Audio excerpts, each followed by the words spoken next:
नमस्कार दोस्तों, स्वागत है आपका आज के मुख्य समाचारों में। जी हाँ दोस्तों, आपको यहाँ पर देखने को मिलेंगी सुबह से लेकर शाम तक की तमाम बड़ी खबरें, मुख्य समाचार, ब्रेकिंग न्यूज़ अपडेट्स के रूप में।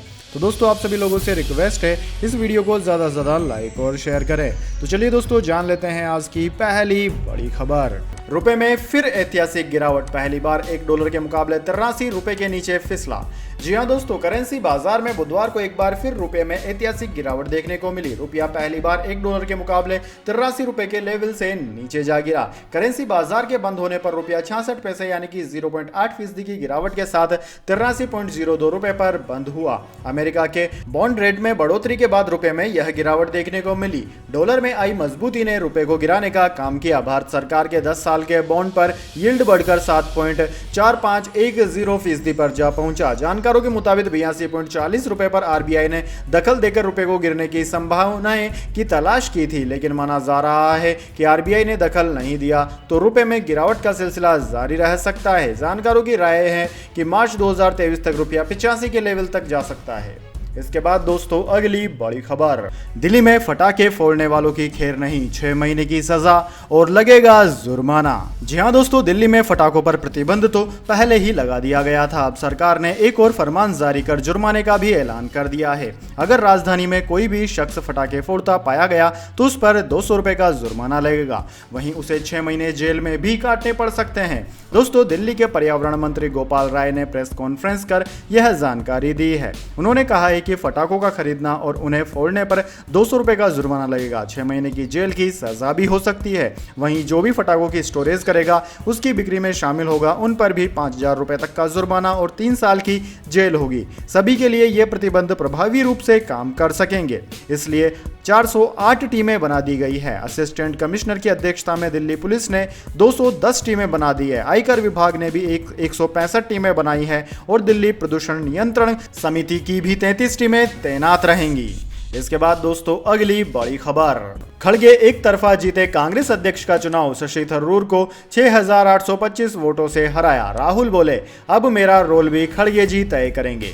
जी हाँ दोस्तों, कांग्रेस पार्टी को 24 साल बाद पहला गैर गांधी अध्यक्ष मिल गया है। मल्लिकार्जुन खड़गे ने शशि थरूर को 6825 वोटों से हरा दिया। खड़गे को 7897 वोट मिले, वहीं शशि थरूर को 1072 वोट ही मिल सके। 416 वोट रिजेक्ट कर दिए गए। नतीजों के तुरंत बाद थरूर ने खड़गे को बधाई दी और अपना साथ देने वालों को धन्यवाद दिया। इसके बाद ही वे खड़गे से मिलने उनके दिल्ली स्थित आवास पहुंचे। हालांकि उनके चीफ इलेक्शन एजेंट सलमान सोज ने वोटिंग में धांधली का आरोप लगाया था। इधर जीत के बाद खड़गे ने बताया कि वे शाम 4 से 4:30 बजे के बीच मीडिया से बातचीत करेंगे। चुनाव में अनियमितताओं पर राहुल गांधी ने भी प्रेस कॉन्फ्रेंस में बयान दिया था। बोले, मसले कांग्रेस इलेक्शन कमेटी में मधुसूदन मिस्त्री के सामने रख दिए गए हैं और वो फैसला लेंगे। राहुल ने वोटों की गिनती के बीच ही खड़गे की जीत की बात कह दी थी। जब उनसे पार्टी में रोल के बारे में सवाल किया गया तो कहा कि खड़गे जी से पूछिए, अब वही तय करेंगे।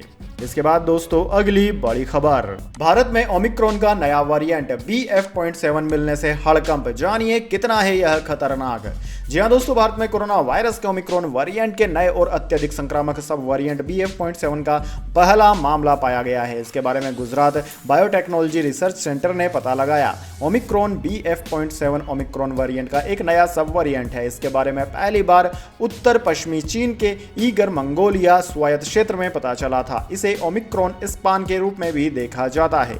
देश की स्थिति को देखते हुए केंद्रीय स्वास्थ्य मंत्री मनसुख मांडविया ने वरिष्ठ अफसरों के साथ एक बैठक की है। यह वेरिएंट कई देशों में नए कोरोना मामले बढ़ाने की वजह बन रहा है। ऐसा माना जा रहा है कि दिवाली के मौके पर बाजारों में बढ़ती भीड़ के बीच यह वायरस तेजी से फैल सकता है। कई स्वास्थ्य विशेषज्ञों ने अपनी चेतावनी जारी करते हुए लोगों को सतर्क रहने, मास्क पहनने और कोरोना प्रोटोकॉल का पालन करने को भी कहा है। इसके बाद दोस्तों, अगली बड़ी खबर। मूसेवाला मर्डर केस का आरोपी गैंगस्टर टीनू गिरफ्तार, दिल्ली पुलिस ने अजमेर से पकड़ा, कस्टडी से फरार हुआ था। जी हां दोस्तों, पंजाब में पुलिस कस्टडी से फरार हुए गैंगस्टर दीपक टीनू को राजस्थान के अजमेर से गिरफ्तार कर लिया गया। टीनू को दिल्ली पुलिस की स्पेशल सेल ने पकड़ा है। उसकी गिरफ्तारी के लिए स्पेशल सेल की 5 टीमें लगातार छापेमारी कर रही थी। बुधवार को खुफिया सूचना के आधार पर अजमेर में स्पेशल सेल की टीम ने छापेमारी कर गैंगस्टर टीनू को दबोच लिया।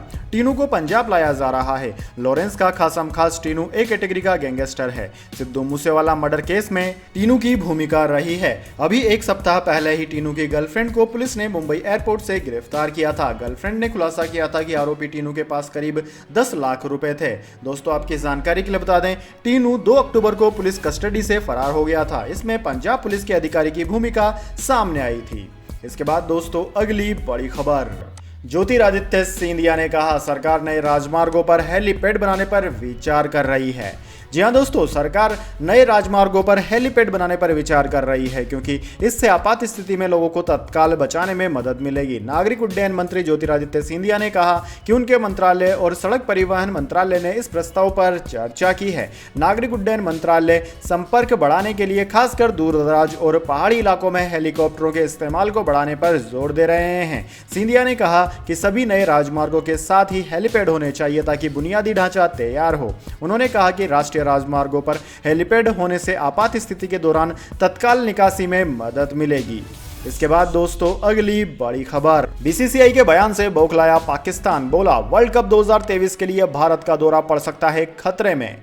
जी हां दोस्तों, भारतीय क्रिकेट कंट्रोल बोर्ड यानी कि बीसीसीआई के सचिव जय शाह के पाकिस्तान में भारतीय टीम को नहीं भेजने वाले बयान के बाद पाकिस्तान क्रिकेट बोर्ड पीसीबी ने एशियाई क्रिकेट परिषद एससीसी को एक आपातकालीन बैठक बुलाने के लिए एक आधिकारिक पत्र भेजा है। एससीसी को लिखे अपने पत्र में पीसीबी ने बीसीसीआई के सचिव जय शाह द्वारा एक तरफा घोषणा की निंदा करते हुए कहा कि उन्होंने टूर्नामेंट को तटस्थ स्थान पर आयोजित करने का फैसला किया है।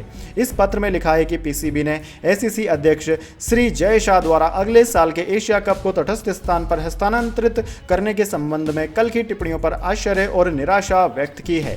एशियाई क्रिकेट परिषद या Pakistan cricket board event host के बोर्ड के साथ बिना किसी चर्चा या परामर्श के और उसके दीर्घकालीन परिणामों के बारे में बिना किसी विचार के टिप्पणी की गई थी। इसके बाद दोस्तों अगली बड़ी खबर, एसबीआई, एचडीएफसी और आईसीआईसीआई बैंक के ग्राहकों के लिए काम की खबर, वित्त मंत्री ने किया बड़ा ऐलान।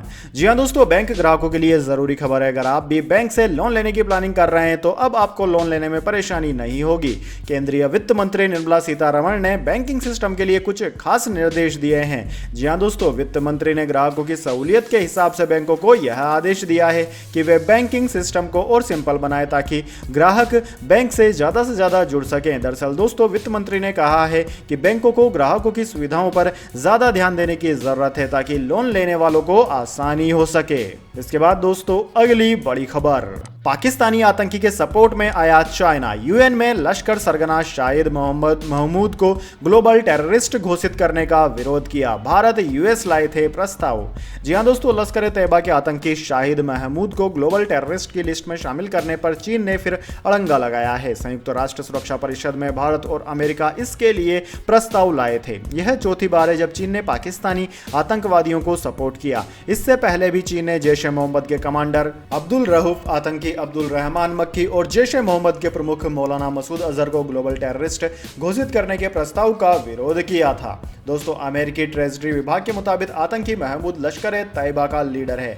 पाकिस्तान के कराची से ऑपरेट होने वाले इस आतंकी संगठन ने महमूद साल 2007 से जुड़ा हुआ है। इसके बाद दोस्तों अगली बड़ी खबर, बॉक्स ऑफिस पर डॉक्टर जी और कोड नेम तिरंगा का बुरा हाल, कांतारा का जलवा है बरकरार।